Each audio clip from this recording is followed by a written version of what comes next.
बिस्मिल्लाहिर्रहमानिर्रहीम अस्सलामु अलैकुम वरहमतुल्लाहि वबरकातुहू।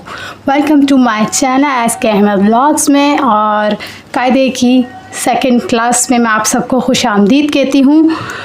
जी, एक और क्लास में हम आपको खुश आमदीद कहते हैं, और मैं उम्मीद करती हूँ कि पिछला जो सबक आप लोगों को पढ़ाया गया था आप लोगों ने याद कर लिया होगा। तो मैं आप लोगों के साथ थोड़ा सा रिवाइज़ कर दूँ कि हम पीछे क्या पढ़ चुके हैं। हमने मखारिज का तारुफ पढ़ा था, तजवीद किसे कहते हैं वो पढ़ा था, और एक क्लास के अंदर हमने मुफरदात का तारुफ पढ़ा था, और ये हमने सीन तक सबक मुकम्मल कर लिया था। या इसके ऊपर शाइन बहुत आ रहा है तो मैं यहाँ रख लेती हूँ। तो हम एक दफ़ा यहाँ से यहाँ तक रिवाइज़ कर लेते हैं और फिर हम आगे चलेंगे। लेकिन पहले हम दुआ पढ़ लेते हैं ताकि अल्लाह पाक हमारी मदद फरमाए और हमें इसे मुकम्मल करने की तौफीक अता फरमाए। बिस्मिल्लाहिर्रहमानिर्रहीम। रब्बिश रहली। अच्छा, आप लोग हम दुआ पढ़ लेते हैं और मैं रुक रुक के दुआ पढ़ूंगी ताकि जिन लोगों को ये दुआ याद नहीं है वो भी रिवाइज़ कर लें। चलिए, बिस्मिल्लाहिर्रहमानिर्रहीम। रब्बिश रहली सदरी वयस्सिरली अमरी वहलुल उक़दतम मिन लिसानी यफ़क़हू क़ौली रब्बि ज़िदनी इल्मा। दूसरी दुआ है बिस्मिल्लाहिर्रहमानिर्रहीम। अल्लाहुम्मा फ़्तहली अबवाबा। चलिए, अब हम सबक शुरू करेंगे। बिस्मिल्लाहिर्रहमानिर्रहीम। अलिफ बा ता था जीम हा दाल ज़ाल रा ज़ा सीन। जी, हम पिछली क्लास में यहाँ तक सबक मुकम्मल कर चुके थे। अब हम आगे पढ़ेंगे। शीन अच्छा, ये क्या है? मैंने आपको बताया था सीटी वाला हुर्फ है, जैसे कि ज़ा और सीन है, तो इसको सीटी के साथ पढ़ेंगे। अच्छा, सुवाद जो लोग बोलते हैं वाओ इसके अंदर आ जाता है, तो सुवाद नहीं होता, सौ को खींचेंगे सीटी के साथ तो ये अदा हो जाएगा। सौद। कैसे? सौद कैसे पढ़ेंगे हम? सौद। इसको दौद भी पढ़ा जाता है और ज़ौद भी पढ़ा जाता है, तो हम यहाँ पे इसको पढ़ेंगे ज़ौद। ये तो ही नहीं है, ये तो है। आपके लिए आसानी के लिए मैं समझा दूँ, जैसे बच्चों को हम समझाते हैं इसी तरीके से मैं आपको भी समझाऊंगी, ताकि वो लोग जो बुज़ुर्ग या बड़े हो गए हैं उन लोगों को नहीं समझ में आता तो उनके लिए आसानी रहेगी, जो बच्चे भी पढ़ रहे हैं उनके लिए भी। ये तो है।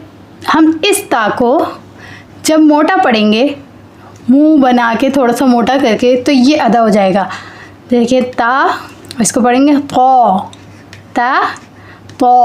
अक्सर लोग इसे तोएं या तुआ पढ़ाते हैं, नहीं, पौ। क्या है ये? पौ। यहाँ तक तो आप लोगों के लिए आसान होगा, लेकिन कुछ लफ्ज़ जो मुश्किल लगते हैं मैं उनको आपको थोड़ा ज़्यादा पढ़ाऊँगी। सही है? पौ। ये क्या है? वो लोग क्या पढ़ते हैं? अच्छा, मैंने आपको इसको बताया, ये नरमी वाला हुर्फ है। बिल्कुल इसी तरीके से पढ़ा जाएगा जैसे कि सा अदा किया था हमने, ज़ाल अदा किया था। बिल्कुल दांतों के बीच में हल्के से ज़बान हमारी आएगी और ये तीनों अल्फाज अदा हो जाएंगे। सही है? तो एक और बात, जब हम इस ज़ा को सीटी नहीं लानी है, जब हम इस ज़ा को मोटा पढ़ेंगे तो ये अदा हो जाएगा, लेकिन याद रखिए सीटी नहीं लाएंगे। तो आपकी आसानी के लिए बता रही हूँ, आप लोग दिमाग में बिठा लें ताकि आसानी से आप इसे याद कर सकें। क्या है? वाह। देखिए, ज़ा हमने पढ़ा, ज़ा, और इसको मोटा पढ़ेंगे तो वाह वाह। ये क्या है? ऐन, वही मैं आपको बताया हलक के बीच से अदा होने वाले हुर्फ, ये दोनों हैं ह और ऐन। तो ऐन को भी यहीं से अदा करेंगे हलक के बीच से। सॉरी नज़र नहीं आ रहा शायद रोशनी में। ऐन ऐन, इसको कैसे पढ़ेंगे? ये मोटा हरूफ है। ऐन, कैसे पढ़ेंगे? ऐन। जैसे कि मैंने आपको बताया जौफ बनाएंगे। जौफ मतलब मुंह को थोड़ा सा ऐसे खोलेंगे और ज़बान की एंडिंग की तरफ से थोड़ा सा मुंह खोल के अदा कर रहे होंगे इसे। मैं वो उन अल्फाजों में नहीं बताऊंगी जिन अल्फाजों से आपके समझ नहीं आए कि इस हिस्से को ये कहते हैं वो कहते हैं, फिर आप लोगों को समझ नहीं आए। तो मैं आसान लफ्ज़ों में कह रही हूँ कि ज़बान की एंडिंग को की तरफ से हम इसे पढ़ रहे होंगे, लेकिन हलक का हिस्सा होगा वो। ऐन ऐन, हलक का शुरू का हिस्सा, ज़बान की एंडिंग। सही है। और ये क्या है? फ़ा फ़ा, ये मोटा हुरूफ आ गया हमारा। ये देखें कैसे पढ़ेंगे? क़ाफ़ क़ाफ़ क़ क़। जब हमारा है ना कव्वे से जब ज़बान टच हो रही होती है, एंड का हिस्सा कव्वे से टच हो रहा होता है, तो ये वाला क़ाफ़ अदा होता है। तो ज़रूरी नहीं है मुंह को वैसे बनाएं, अजीब व गरीब लोग मुंह से पढ़ रहे होते क़ाफ़ क़ाफ़, नहीं, आप कव्वे से भी टच कर लेंगे तो तब भी आपका क़ाफ़ सही अदा हो जाएगा। कैसे? हल्की सी आवाज़ बनाएंगे, हल्की सी बिल्कुल सी, और वहाँ जाके अपनी कव्वे से टच करेंगे तो ये क़ाफ़ अदा हो जाएगा। कैसे? क़ाफ़ क़ाफ़। और ये तो बारीक सा काफ़ है, बेचारा मासूम सा, सबको पढ़ना आता है।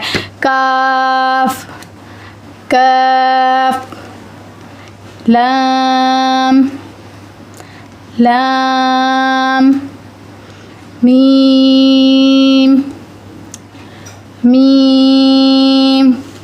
जी बस आज के लिए इतना ही काफ़ी है। फिर अगली वीडियो में मैं आप लोगों को आगे पढ़ाऊँगी। और ये देखिए आप देख रहे हैं जो अल्फाज मैं आप लोगों को बता रही थी, शायद आप लोगों को नज़र आ रहे हों। रोशनी शाइन पड़ रही है लाइट की, इसलिए आप लोगों को थोड़ा मसला हो रहा हो। तो ये अल्फाज देख रहे हैं आप लोग, ये अल्फाज जैसे कि मैं आपको कुछ इनमें से पढ़ाऊँगी जो बहुत ज़्यादा ज़रूरी हैं। वैसे तो सारे ही ज़रूरी हैं, लेकिन कुछ जो आपको बाकायदा समझ में आएंगे कि हाँ क्या कहा जा रहा है इन अल्फाजों में। सही है। तो अभी हमारा सबक नींद तक ही, इंशाल्लाह अगली वीडियो में हम अगला सबक शुरू करेंगे।